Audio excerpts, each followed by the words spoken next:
การเสด็จสวรรคตของสมเด็จพระเจ้าศรีสว่างวงศ์ธรรมิกราชพระมหากษัตริย์แห่งราชอาณาจักรลาวข้อพระองค์ทรงพระเจริญกษัตริย์ของพวกเขาสิ้นพระชนในตอนแรงของบรรพหัสพ้นได้หับที่ให้แห่งนี้ได้หับการคาดกรณีไว้ว่าล่วงหน้าแล้วในหมู่ประชาชนเบาภัยราษฎรบ่ต้องสงสัยเลยว่าผู้ศรัทธาของเฮาคาดหวังที่จะจากไปด้วยความอดกันมีเพียงการศาสนาที่ยิ่งใหญ่เท่านั้นอาศัยบุญบารมีทั้งหมดที่พาคุ้มครองที่สามารถให้พระองค์จากพันภารกิจอันสูงส่งในการเป็นผู้นำประเทศของเฮาพระองค์ได้รับความสว่างจนถึงเกณฑ์แห่งสวรรคตความห่วงใยที่พระองค์ทรงมีต่อประเทศชาติของเฮาแสดงออกผ่านการตัดสินซึ่งทุกวันนี้อยู่ในขอบเขตระดับนานาชาติที่จะแสดงความเคารพและการแสดงความเชื่อใจอย่างสุดซึ้งต่อราชวงศ์อย่างใดก็ตามพวกเฮาก็จะกรุณายอมรับการแสดงความเคารพที่เฮาในฐานะมอบให้สมเด็จพระเจ้าศรีสว่างวงศ์ธรรมิกราชทรงเป็นเจ้าฟ้าที่ยิ่งใหญ่ตามความหมายที่เหมาะสมของคำนี้ใจกว้างตื่นตัวต่อความต้องการของประชาชนและบ่าวไพรัษฎรลาวศรัทธาอันแห่งกล้าความแน่วแน่ทำให้ได้รับความเคารพราชการของพระองค์ทรงเห็นการปกครองต่างชาติที่กดขี่ข่มเหงประชาชนบ่าวไพรัษฎรมานานแล้วพระองค์มีพระคุณซึ่งว่าพระองค์ได้รับเอกราชถ้าบ่มีพระองค์ทำอิฐได้รับเอกราชต่อสู้เคียงบ่าเคียงไหลกับพวกประชาชนลาวบ่าวไพรัษฎรและผู้นำอื่นๆก็หมายความว่าพระองค์ก็จะบ่ได้อยู่นำประชาชนบ่าวไพรัษฎรนานถึงป่านนี้พระองค์คือข้องสัตว์เป็นใหญ่พระองค์คิดว่าประชาชนลาวบ่าวไพรัษฎรพื้นแผ่นดินลาวอันครบถ้วนก่อนอื่นหมดต้องมาก่อนจากนั้นจึงเกิดความสิ้นหวังจากการยึดครองทางทหารและเพื่อยุติการลุกลานคุกคามโจมอยู่ใต้ทะเลโดยการหุกหานการครองราชสมบัติอันยาวนานของพระองค์นั้นหุนแหงต่อพระองค์ตอนนี้บ่ได้เหตุให้พระองค์เสียพระทัยจากงานที่ลำบากและละเอียดอ่อนในบางครั้งพระองค์รู้วิธีแยกเข้าออกจากเปลือกความหมายบ่วอกแวกจากการนินทาจากการวิพากษ์วิจารณ์ระบอบการปกครองของพระองค์และพระองค์รู้สึกพอพระทัยเป็นอย่างดีถึงตำแหน่ง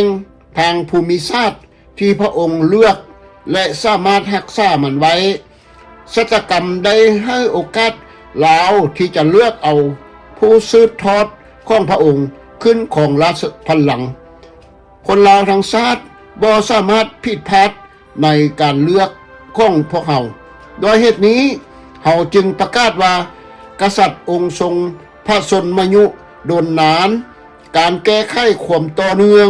แม้นการตัดสินใจที่น่ายานกลัวของรัฐบาลเสมอต้นเสมอปลายอันนี้นะแม่น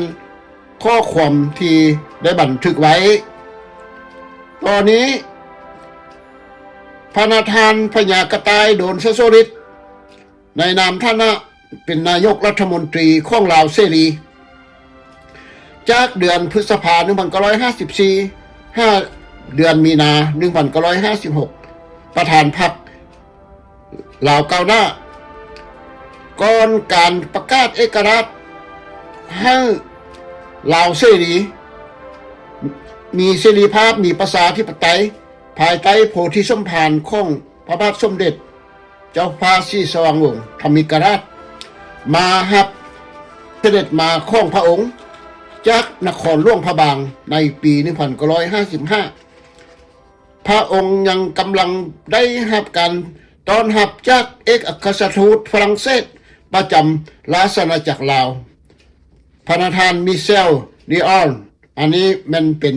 บันทึกไว้ในข้อที่เราได้แจ้งไปแล้วจุดเริ่มต้นของระบอบกษัตริย์สมัยใหม่ในประเทศลาวในตอนท้ายของศตวรรษที่ 19 มีเพียง2 อาณาจักรน้อยๆในดินแดนลาวทั้งสองเป็นข้าราชบริพารของอาณาจักรสยามทางภาคเหนือในหลวงพระบางและทางภาคใต้ในจำปาสักราชวงศ์ลาวล้านช้างขึ้นอยู่เมืองพวนเชียงขวางหรือเดิมเอิ้นว่าตันนินได้ถูกโจมตีโดยกองทัพฮ้อจินฮั่นในช่วงครึ่งท้ายศตวรรษและอาณาจักรสำคัญเช่นตัวอย่างเวียงจันทร์ถูกกองทัพสยามจุดเผาทิ่มห่างไว้ในปี 1828 ภายหลังมีการจาราจรทำการกอบกู้ศาสตร์ของเจ้าอนุวงศ์เกือบจะแน่นอนว่าอาณาจักรที่ภาคใต้จะถูกกลืนกินเข้ากับรัฐสยามที่กำลังพัฒนามาเช่นเดียวกันกับอาณาจักรเชียงใหม่หากฝรั่งเศสบ่หยุดของนักล่าอาณานิคมฝรั่งเศสเท่านั้นที่ฮู้จักอาณาจักรหลวงพระบางทางภาคใต้การยึดครองดินแดนลาวในเบื้องต้นทางฝั่งซ้ายของแม่น้ำล้านช้างได้แยกขึ้นส่วนของแขวงณจำปาสักซึ่งมีอำนาจทางฝั่งขวาของแม่น้ำล้านช้างยังมีประสิทธิภาพและยังคงอยู่ภายใต้การปกครองของสยามกษัตริย์องค์สุดท้ายของอาณาจักรจำปาสักสวรรคตและสิ้นสุดลงในปี 1900 และเมื่อฝรั่งเศสได้ขยายอำนาจเหนือดินแดนอาณาจักรจำปาสักทางด้านตะวันออกในปี 1904 ขุนนางส่วนใหญ่ของจำปาสักได้ยกย้ายกลับไปยังประเทศไทยสยามตำแหน่งและการปกครองฝรั่งเศสแต่หากราชอาณาจักรบ่ได้รับการบูรณะสร้างสร้างทางใต้ปกครองโดยอาณานิคมโดยกงในขณะที่หลวงพระบางถือเป็นรัฐอารักขาของฝรั่งเศสเท่านั้นบ่ได้ถือเป็นหัวเมืองขึ้นกับเมืองซวยคือกันกับสมัยสยามเป็นหัวเมืองซวยให้กับสยามความหมายของรัฐอารักขาหัวเมืองขึ้นหัวเมืองซวยมันแตกต่างกันกับนักการเมืองและข่าวสารหลายคนวิพากษ์วิจารณ์ไปโดยบ่ได้อ่านและพิจารณาหาเหตุและผลจนเฮ็ดให้ชาวลาวและชาวโลกเข้าใจที่ผิดพลาดอย่างแท้จริงแน่นอนว่าชาวฝรั่งเศสเป็นผู้ถือการมาตรฐานของการปฏิวัติฝรั่งเศสและภารกิจประชาสังคมที่ประกาศตัวเองว่าได้หับแห่งบันดาลใจจากอุดมคติของพรรคอย่างใดก็ตามในโลกอาณานิคมอุดมคตินี้เหล่านี้มักถูกควบคุมโดยลัทธิปฏิบัตินิยมทางการเมืองรัฐปฏิวัตินิยมทางการเมืองและข้อกำหนดต่างๆของพลังดังนั้นพวกเขาจึงเตรียมพร้อมที่จะปกครองผ่านกษัตริย์องค์เก่าหรือแต่งตั้งองค์ใหม่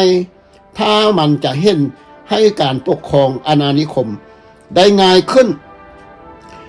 ในที่นี้มีกษัตริย์มาขวางทางพวกเขาคือเจ้าวังหน้า